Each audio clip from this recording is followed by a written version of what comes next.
Okay, I'll admit it. Jesus is really starting to confuse me. Those of you who were here last week may recall that Matthew 10 is what theologians and scholars call Jesus' missionary discourse. In other words, the disciples are being prepared to go out on their first solo mission. And Jesus wants to make sure that everything is really plain to them. He wants them to know what's expected of them and what to expect. Among the first things he tells them is that they will be spreading the gospel by preaching, teaching, healing, and just being with people. That's the good news.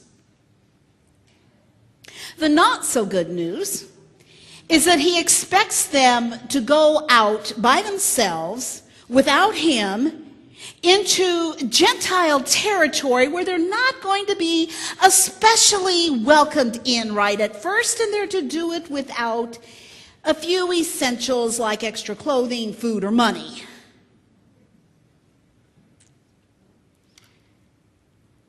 And what will their reward be for all the uncertainty that they're going to endure?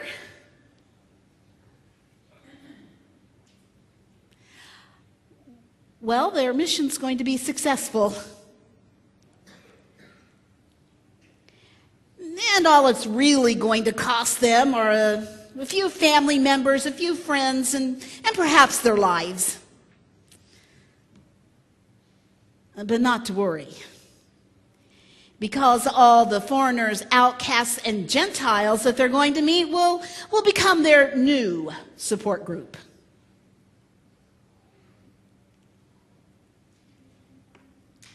And just when the disciples were beginning to have what I call a bad case of followers' remorse, Jesus reassures them that those who come to believe because of what they say and do, well, they're not going to get a free ticket. Something's going to be expected of them too. They're going to have to make sacrifices. Whoever welcomes you, Jesus says, welcomes me. And whoever welcomes me welcomes the one who sent me. And whoever gives even a cold cup of water to one of the little ones in my name, well, truly, I tell you, none of them will lose their reward. Now think about it. Come on. The disciples are going to go out. They're going to give up everything they have. They're not going to go among friends. They're going to go among enemies. They're not going to have clothes. They're not going to have money. They're not going to have food. They're not going to have any reassurance that anybody's going to take them in. And they may even sacrifice their lives. And those who come to believe are going to have to give others a cold cup of water. Come on, Jesus. That's not fair. I mean, the disciples are giving up everything. People are going to be angry at them. People are going to want to kill them. Now, who can find an ejection and hand a cold cup of water?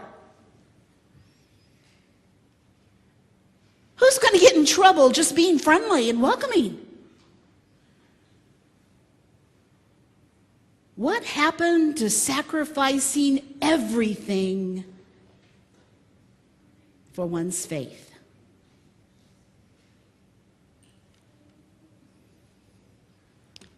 Seems like somebody's getting off awful easy here, doesn't it?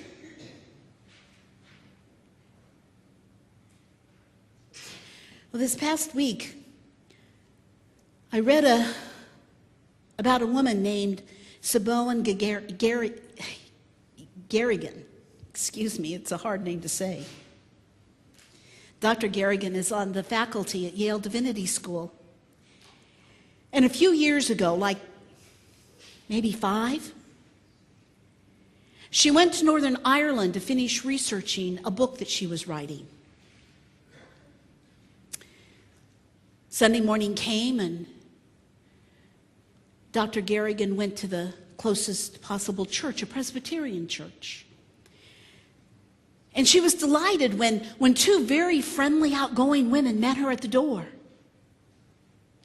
They greeted her and they began to engage her in conversation. And for a few minutes, she had this delightful conversation with them. They asked her her name, her first name, not her last. They were insistent. And she began to wonder why. And then other visitors came up to the door. And they too were greeted in the same way. And suddenly she started getting this very sick feeling in her stomach. Because she realized what was going on. If you gave them a good Protestant name, you were welcomed in. You were shown to your seat. If you gave them a Catholic name, you were told that obviously you had found the wrong church. And you were politely but firmly asked to leave.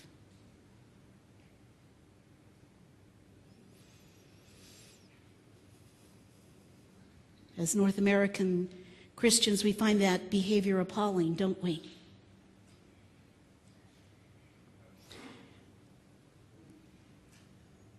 We find it impossible to understand why Christians would do that to each other.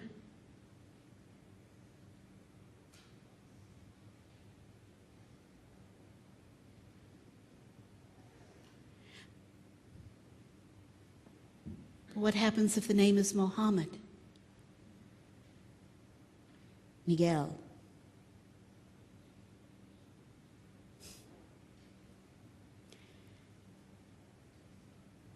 We tell ourselves, everyone's welcomed.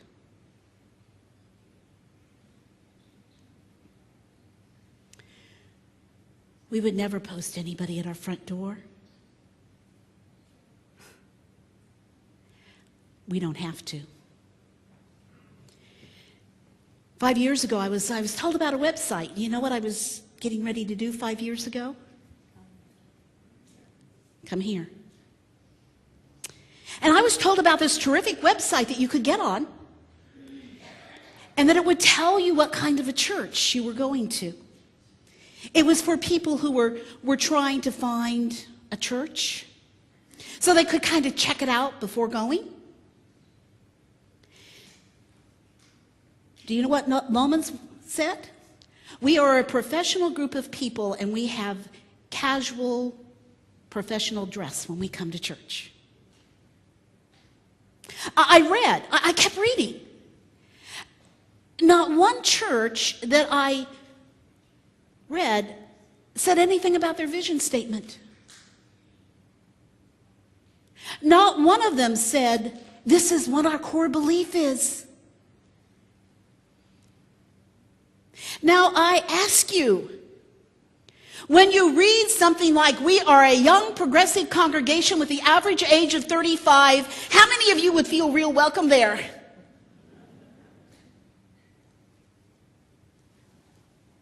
Our membership is made up of professionals who are actively involved in community affairs.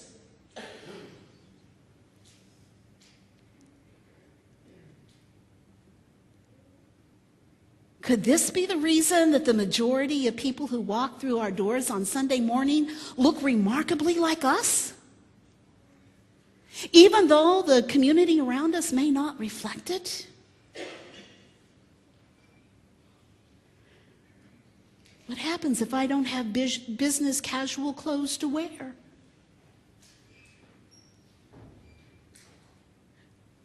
What happens if I'm 80 years old and you're the closest church to me and all I can do is walk?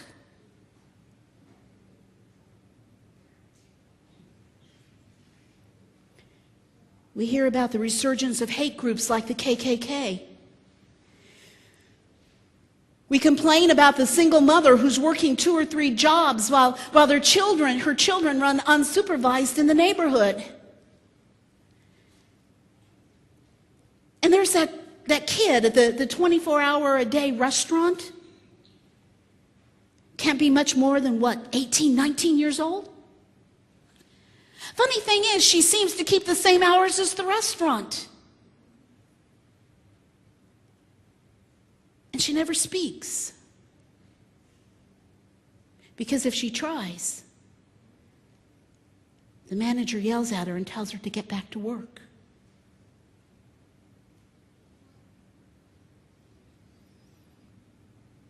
These are the folk who never show up at our doors.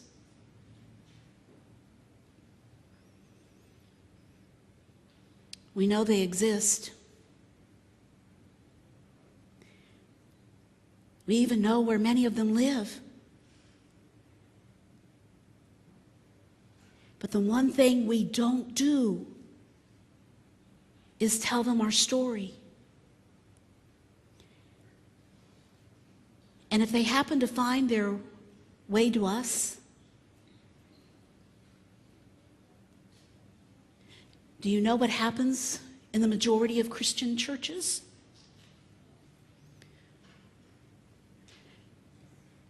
The pastor is instructed to tell them where they can get the services they need, and then send them on their way.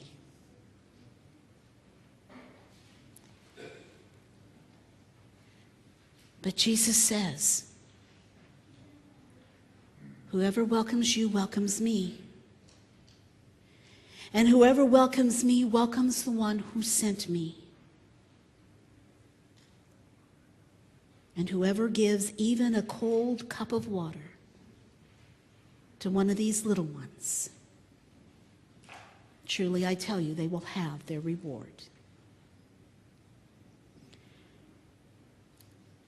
Whoever thought that a welcoming handshake and a cold cup of water could cause so much tension, so much trouble.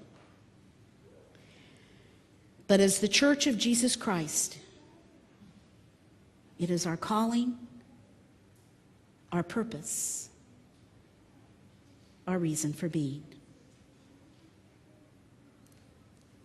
Cheers. May God make it so. To God be the glory. And all God's children say,